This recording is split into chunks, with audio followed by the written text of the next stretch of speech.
Honorables sénateurs, je tiens à signaler la présence dans nos tribunes de Mme Vicky Joseph ainsi que M. Franz Saint-Elmy. Ils sont l'invité de l'honorable sénatrice Gerba et au nom de tous les sénateurs, je vous souhaite la bienvenue au Sénat du Canada.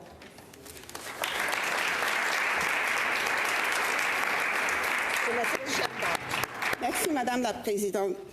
Chers collègues, je poursuis ma série de déclarations annoncées en ce mois de l'histoire des Noirs 2024, avec la présentation d'un couple connu et reconnu à l'échelle pan-canadienne et dont nous sommes très fiers. Il s'agit de Vicky Joseph et Franz Saint-Elmy, que j'ai déjà eu à présenter dans cette chambre individuellement. Nous avons la chance de les avoir parmi nous aujourd'hui. Merci.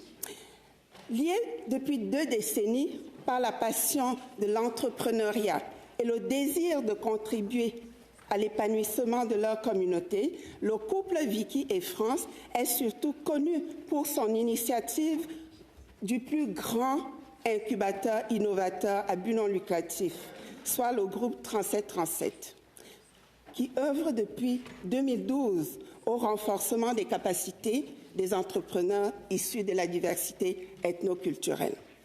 Né à Montréal de parents haïtiens, immigré au Canada, l'entrepreneur en série et philanthrope Vicky Joseph a marqué l'histoire du Québec en 2023 en devenant la première femme noire présidente du conseil d'administration de la Chambre de commerce du Grand Montréal métropolitain en 200 ans d'histoire. Vous avez déjà certainement découvert Franz Saint-Elmy en lisant son affiche exposée actuellement dans le foyer du Sénat.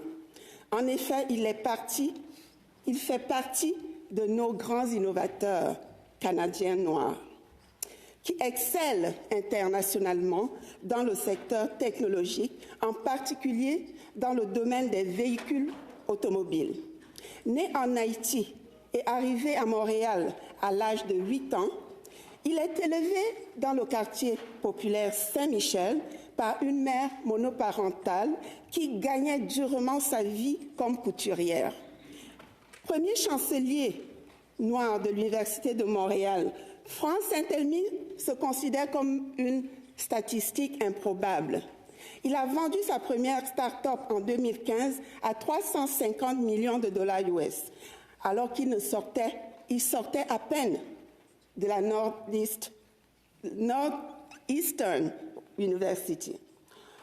On ne compte plus le nombre des distinctions cumulées par notre célèbre couple d'entrepreneurs, mais je m'en voudrais de ne pas signaler que Franz est devenu membre de l'Ordre national du Québec en janvier 2023. Chers collègues, Vicky et Franz Saint-Elmy sont d'autres exemples qui confirment bien que l'excellence des personnes noires est un patrimoine que nous devons reconnaître et célébrer tous les jours.